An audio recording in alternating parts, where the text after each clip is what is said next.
Assembly ఎన్నికల్లో Congress party ప్రజలకు ఇచ్చిన హామీలను అమలు చేయడంలో విఫలమైందని బీజేపీ మహిళా మోర్చా భాగ్యనగర్ జిల్లా అధ్యక్షురాలు మంజులారెడ్డి అన్నారు. 7 నెలలు గడిచినా పూర్తి స్థాయిలో హామీలు నెరవేర్చకుండా కాలయాపన చేస్తున్నారని ఫైర్ అయ్యారు.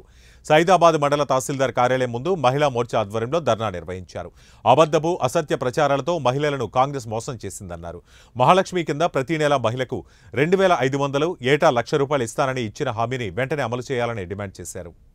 ముఖ్య ఉద్దేశం మన రేవంత్ రెడ్డి సీఎం చెప్పిన 6 పథకాలలో ఒక పథకం కూడా ఆయన అమలు చేయకపోవడం, ఆయన చెప్పిన 100 రోజుల్లో చేస్తానని ఇప్పటికీ 6 నెలలు అవుతున్నా ఒకటి కూడా ఆయన దాన్ని అమలు చేయకపోవడానికి మేము మహిళల తరఫున ఇక్కడికి రావడం జరిగింది. మేమందరం ఇక్కడ ప్రతి ఒక్క మహిళ గురించి ఇక్కడ పోరాడడం జరుగుతుంది. భారత్ మాతాకి జై.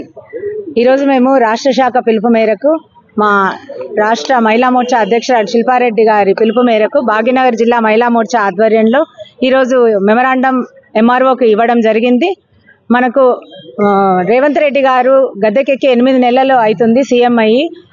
వాళ్ళు గెలిచిన కారణము మహిళలకు మన ఓటు బ్యాంకింగ్లో 45 నుంచి 50% మహిళలే ఉన్నారు.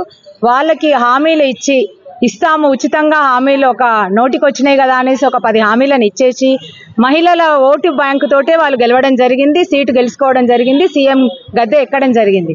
కానీ ఇప్పుడు ఎక్కినాక మహిళలకు ఇస్తానన్న కనీస 4 హామీలను కూడా ఆయన చేయలేకపోతున్నాడు. ఈరోజు భాగ్యనగర్ జిల్లా మహిళా మోర్చా అధ్యక్షురాలైనటువంటి మంజులారెడ్డి గారి ఆధ్వర్యంలో ఈరోజు ఎంఆర్ఓ ఆఫీస్లో మేము ధర్నా చేపట్టి మరి ఆయనకు ఒక మెమరాండం ఇవ్వడం జరిగింది. మెమరాండంలో ఏదైతే ఉందో 6 పథకాలు మన కొత్తగా నియమితులైనటువంటి రేవంత్ రెడ్డి గారు, సీఎం రేవంత్ రెడ్డి గారు ప్రజలను మోసబుచ్చి గెలిచినటువంటి సీఎం రేవంత్ రెడ్డి గారు ఈరోజు దగ్గర 6 నెలలైనా కూడా ఇప్పటిదాకా ఏ ఒక్క పథకం కూడా ఆయన అమలు చేయలేదు. 6 పథకాలు అంటే మహిళలకు ఎక్కువగా ప్రలోభేతం చేసినటువంటి వారికి అంటే వాళ్ళకు ఎక్కువగా ఇన్స్పైర్ చేసినటువంటి పథకాలు ఏవి? 2500 ప్రతి ఒక్క మహిళకి, ఇంట్లో కూర్చున్న మహిళకు కూడా 2500 రూపాయలు వారికి ఉచితంగా ఇస్తానని చెప్పడం జరిగింది. అదేవిధంగా మళ్ళీ వృద్ధులకు కూడా 4000 పెన్షను, మళ్ళీ తులం బంగారము కొత్తగా ఎవరైతే వివాహాలు చేసుకుంటున్నారో వారికి కూడా పెళ్లిలోనే మండపంలోనే కూడా తులం బంగారం ఇస్తానని చెప్పేసి వాళ్ళకి కూడా వాగ్దానం చేయడం జరిగింది. మరి ఇంకొక పథకం ఏంటంటే 18 సంవత్సరాలు ఎవరైతే కంప్లీట్గా నిండుతాయో వాళ్ళకు కూడా స్కూటీలు, కాలేజ్కి వెళ్ళడానికి స్కూటీలు.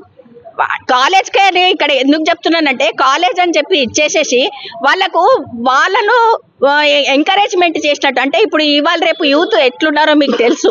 అలాంటి యూత్ను చెడగొట్టడానికి స్కూటీలు. మా బీజేపీ రాష్ట్ర పార్టీ మరియు మహిళా మోర్చా ఆదేశాల మేరకు ఈరోజు ఇక్కడ ఎంఆర్ఓ ఆఫీస్కి రావడం జరిగింది. రేవంత్ రెడ్డి గారు ఇప్పటి వరకు 8 నెలలు కావస్తున్నా కానీ ఒక్క హామీ కూడా నెరవేర్చలేదు. ముఖ్యంగా మహిళలకి ఎన్నో హామీలు చెప్పడం జరిగింది. ఏంటంటే ఇప్పుడు కాలేజీ పిల్లలకు స్కూటీ అని అని చెప్పేసి ఇలా ఎన్నో విధాలుగా ఎన్నో హామీలు ఇవ్వడం జరిగింది. కాకపోతే ఒకటి కూడా నెరవేర్చలేదు. మేము ఇంకా ఇదే కాకుండా ఇప్పుడు మేము ఎంఆర్ఓకి రిప్రజెంటేషన్ లెటర్ ఇవ్వడం జరిగింది. ఇప్పుడు కూడా ఏమీ స్పందించకపోతే మేము ఇంకా పెద్దగా ధర్నా కూడా చేద్దాం అనుకుంటున్నాము. మేము ఇప్పుడు ఈ హామీలు నెరవేర్చే వరకు మా పోరాటం ఆగదు.